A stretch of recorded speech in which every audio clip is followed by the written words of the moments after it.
Eh bien, bonjour, je suis préfète de l'Ain depuis le 24 août dernier.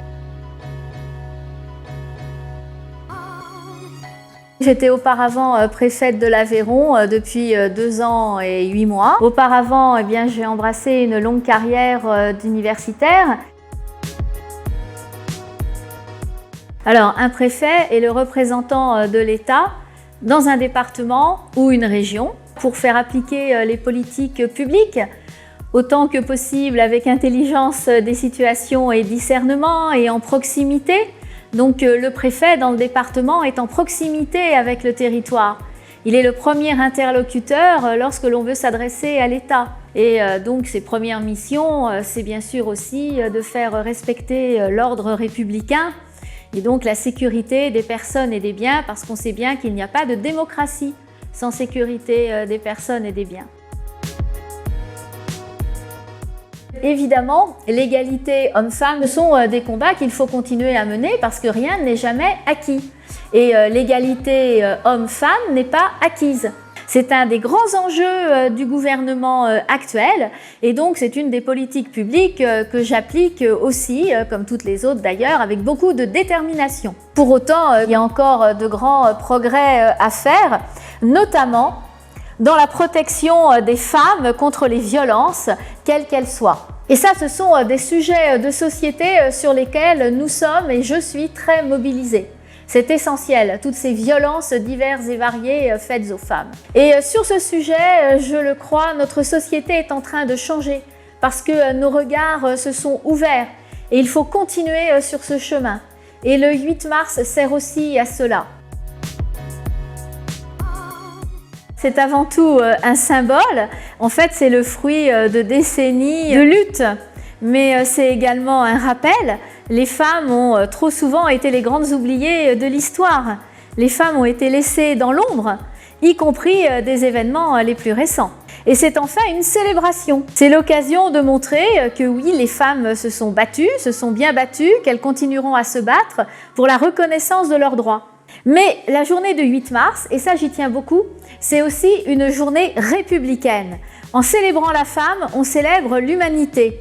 En célébrant la femme, on célèbre notre devise, liberté, égalité, fraternité, parce qu'il ne s'agit pas d'opposer l'homme et la femme, d'opposer les sexes, et je ne crois pas à la vertu d'une telle guerre. Au contraire, c'est une ode à la fraternité. Finalement, nous pourrons estimer accomplie la transformation de notre société lorsque nous n'aurons plus besoin de célébrer la journée des droits des femmes, parce que les femmes ont autant de droits que les hommes. Et en attendant, restons mobilisés et vigilants. Oui, le service de nos concitoyens. C'est bien pour ça que je suis préfète maintenant, que j'ai été rectrice et que j'ai passé toute ma vie professionnelle à être universitaire. Donc c'est pour les autres que je me suis toujours engagée. Alors Rousseau, on va citer Jean-Jacques Rousseau qui sentait sa mort proche, écrivait au cours d'une de ses rêveries « Je sais et je sens que faire du bien est le plus vrai bonheur que le cœur humain puisse guider ». Ça, c'est une très belle maxime qui guide ma vie. Parce qu'au jour ultime, qu'est-ce qui reste? Sinon le bien que l'on a fait à autrui. Alors, c'est une question difficile et je n'ai pas de modèle en particulier. Voilà, la réponse, elle est simple. Ce qui est en revanche certain, c'est que quand j'étais plus jeune, même toute petite, dès que j'ai su lire, je lisais tout. Je voulais tout lire et aussi connaître évidemment la vie des femmes inspirantes, celles qui ont traversé les siècles passés. Les femmes fortes, bien sûr, pour les révolutionnaires comme Louise Michel, pour celles et ceux qui ont construit des cathédrales de la pensée, qui ont été des phares pour la science comme Marie Curie évidemment, mais aussi des femmes peu connues comme Clémence Ramenou, la première femme à être entrée à l'école normale supérieure. Il y a beaucoup de femmes, même des femmes en histoire de l'art, des peintres, des écrivaines, mais auxquelles on ne pense pas et qui sont beaucoup moins mises en valeur, c'est vrai, que les hommes. Je ne me reconnais pas vraiment dans cette expression, Seulement, je vais réfléchir à la question. Un leader, ce n'est pas simplement le détenteur d'un certain pouvoir, parce que le pouvoir que l'on détient n'est que celui que les autres consentent à vous accorder. Un leader, c'est un guide.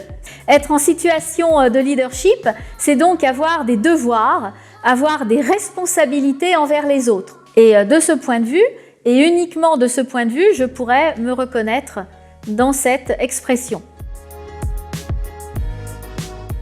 Je pense que cela n'est possible que si on a la chance d'avoir un conjoint ou une conjointe, eh bien, qui fasse la part des choses et prenne sa part des activités familiales. Quand l'un est indisponible, c'est l'autre qui fait et vice-versa. Et tout ça dans une égalité de traitement quotidien. Alors, c'est évidemment une bonne question qui évidemment parle à la femme que je suis, à la mère que je suis et bien sûr à l'universitaire que j'ai été et que l'on reste toujours. Alors, je dirais que le plus important finalement, c'est de réussir à trouver, je cite, la passion qui reste en suspens, pour citer Marguerite Duras.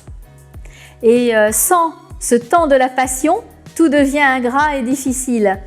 Ce que j'ai toujours dit à mes étudiants, c'est choisissez des thèmes, des sujets, des voies qui vous passionnent. C'est là que vous réussirez, que vous serez heureux et épanoui dans votre vie. Il ne faut rien s'interdire. Et il faut aller vers quoi son cœur vous guide. Alors, passionnez-vous.